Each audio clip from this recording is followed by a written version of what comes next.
আসসালামু আলাইকুম বন্ধুরা, আলিউল কুকিং থেকে সবাইকে স্বাগতম। আজকের ভিডিওতে আমি আপনাদেরকে দেখাবো কিভাবে ঘরে বসে খুব সহজে তৈরি করা যায় গাজরের বরফি।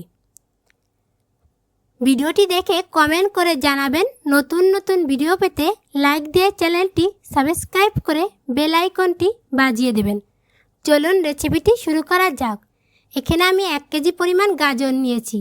গাজরের পাতলা ছোলাটা আমি বটি দিয়ে ছাড়িয়ে ভালো করে ধুয়ে পরিষ্কার করে একটা গ্রেটারের সাহায্যে গ্রেট করে নিয়েছি।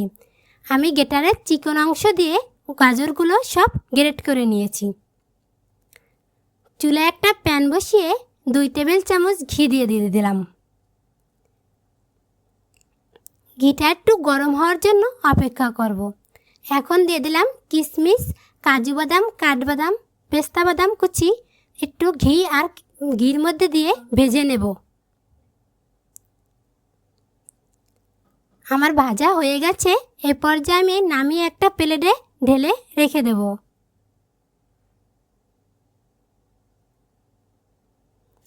প্যানের ভিতর দিয়ে দিলাম 2 টেবিল চামচ ঘি। ঘিটা গরম হয়ে গেলে দিয়ে দেব আমার গ্রেট করা গাজর কুচি। আমি সবগুলো গাজর কুচি প্যানের ভিতর দিয়ে দিলাম। এখন একটা হাতার সাহায্যে ঘির মধ্যে গাজরগুলো আমি একটু ভেজে নেব। এখানে একটু সময় করে ভেজে নেবেন। যত ঘির মধ্যে ভাজবেন বরফিটা ততই ভালো হবে। ফ্লেভারের জন্য দিয়ে দিলাম 2টা তেজপাতা, 2 টুকরা দারচিনি আর 2-3টে এলাচ দিয়ে আমি একটু ভালো করে নেড়ে চেড়ে দেব। এখন দিয়ে দিলাম 1 কাপ লিকুইড দুধ। আমি আগে থেকে জাল করে নিয়েছি। এখন একটা হাতার সাহায্যে নেড়ে চেড়ে আমি 5 মিনিটের মতো রান্না করে নেব। আমি ঢাকনা দিয়ে জাল করে নেব। 5 মিনিট পরে আমি একটু নেড়ে চেড়ে দেব, নয়তো তলায় লেগে যাবে।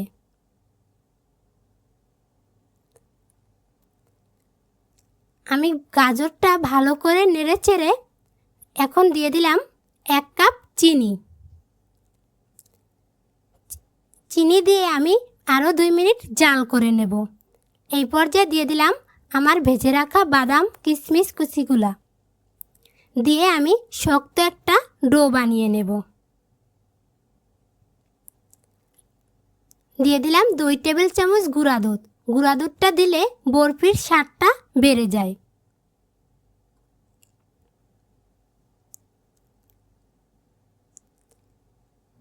দেখুন আমার বরফির ডোটা হয়ে গেছে।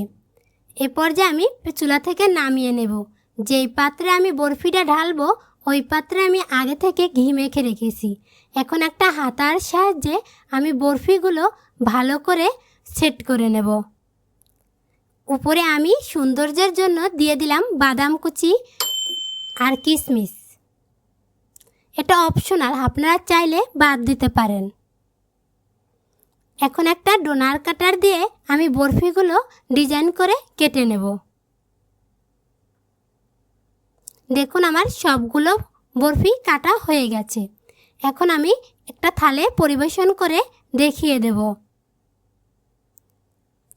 বরফিটি দেখতে যেমন সুন্দর, খেতেও তেমন মজা।